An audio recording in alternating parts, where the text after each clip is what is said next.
News, सच जरूरी है। नमस्कार दर्शकों, ये है MNS न्यूज नेटवर्क और आप देख रहे हैं MNS न्यूज टीवी। मैं हूं आपके साथ शुभांगी। तो आइए देखते हैं आज की कुछ खास खबरें। लोकसभा चुनाव को लेकर मायावती का सबसे बड़ा दाव। लोकसभा चुनाव से पहले जातीय जनगणना को लेकर सियासत तेज हो गई है, जहां समाजवादी पार्टी लगातार इस मुद्दे पर योगी सरकार को घेरते हुए नजर आ रही है।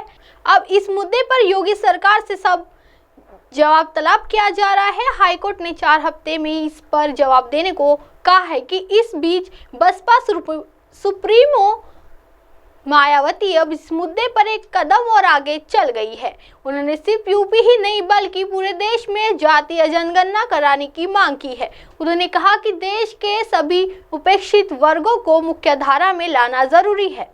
बसपा सुप्रीमो मायावती ने आज एक के बाद एक कई ट्वीट किए और जातीय जनगणना को लेकर यूपी की योगी आदित्यनाथ सरकार से लेकर केंद्र सरकार को भी आड़े हाथों लिया है। उन्होंने कहा, जातीय जनगणना की मांग लगातार जोर पकड़ रही है, बावजूद इसके बीजेपी से करवाना नहीं चाहती है, जो बेहद चिंता की बात है। ये समाज की सभी वर्गों के विकास के लिए बेहद जरूरी है। जातीय जनगणना पर मायावती की मांग।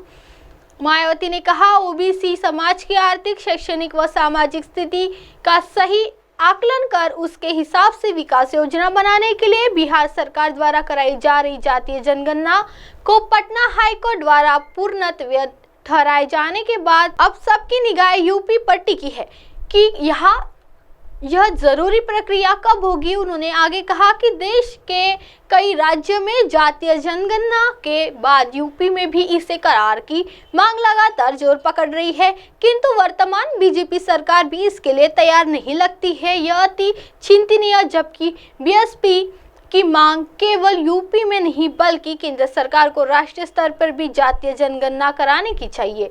बसपा सुप्रीमो ने कहा कि देश में जातीय जनगणना का मुद्दा मंडल आयोग की सिफारिश को लागू करने की तरह राजनीति का नहीं बल्कि सामाजिक न्याय से जुड़ा महत्वपूर्ण मामला है। समाज के करीब कमजोर, उपेक्षित व शोषित लोगों को देश के विकास में उचित भागीदार बनाकर उन्हें मुख्य धारा में लाने के लिए ऐसी गणना जरूरी है। आपको बता दें कि बिहार के बाद सपा अध्यक्ष अखिलेश यादव भी लगातार यूपी में जातीय गणना कराने की मांग करते हैं। कांग्रेस पार्टी भी इस पर पहले ही समर्थन जता चुकी है और अब बसपा सुप्रीमो ने सिर्फ यूपी में ही नहीं बल्कि पूरे देश में जातीय जनगणना कराने की मांग कर दी है, जिसके बाद माना जाता है कि आगामी लोकसभा चुनाव में ये मुद्दा अभी और जोर शोर से उठेगा। आइए बढ़ते अगली खबर की ओर। बाबरी मस्जिद को कुछ नहीं होगा, शरद पवार का दावा। राष्ट्रवादी कांग्रेस पार्टी के अध्यक्ष और पूर्व केंद्रीय मंत्री शरद पवार ने मंगलवार को एक कार्यक्रम के दौरान दावा किया है कि साल 1992 में जिस समय राम जन्मभूमि आंदोलन जोर पकड़ रहा था, उस समय बीजेपी नेता विजय राणे सिंधिया ने तत्कालीन प्रधानमंत्री PV नरसिम्हा राव को भरोसा दिया था कि बाबरी मस्जिद को कुछ नहीं होगा। एनसीपी नेता ने यह भी दावा किया है कि पूर्व प्रधानमंत्री ने अपने मंत्रियों की सलाह के खिलाफ बीजेपी नेता की कथनी पर विश्वास किया था। वरिष्ठ पत्रकार नीरजा चौधरी की किताब हाउ प्राइम मिनिस्टर डिसाइड के बाद विमोचन के मौके पर शरद पवार ने कहा कि वह तत्कालीन गृह मंत्री और गृह सचिव के साथ बैठक में उपस्थित थे।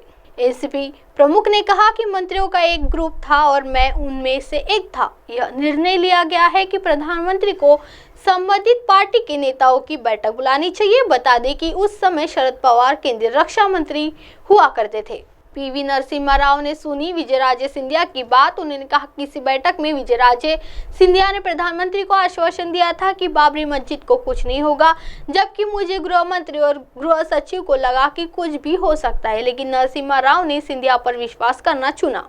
अब आप हमारे चैनल को आपके मोबाइल पर भी देख सकते हैं। मोबाइल ऐप पर देखने के लिए play store MNS news TV download करें। इंस्टा, ट्विटर, हाईकुक, फेसबुक और कई सोशल मीडिया के प्लेटफॉर्म पर हमारा चैनल उपलब्ध है। आप इसे यूट्यूब पर भी देख सकते हैं। आप हमारे चैनल को लाइव भी देख सकते हैं www.mnsnewstv.com पर। फिलहाल वक्त हो चला है दर्शकों ब्रेक का। ब्रेक से लौटने के बाद देखिएगा देश और दुनिया की तमाम बड़ी खबरें। बने रही MNS न्यूज टीवी पर। नमस्कार।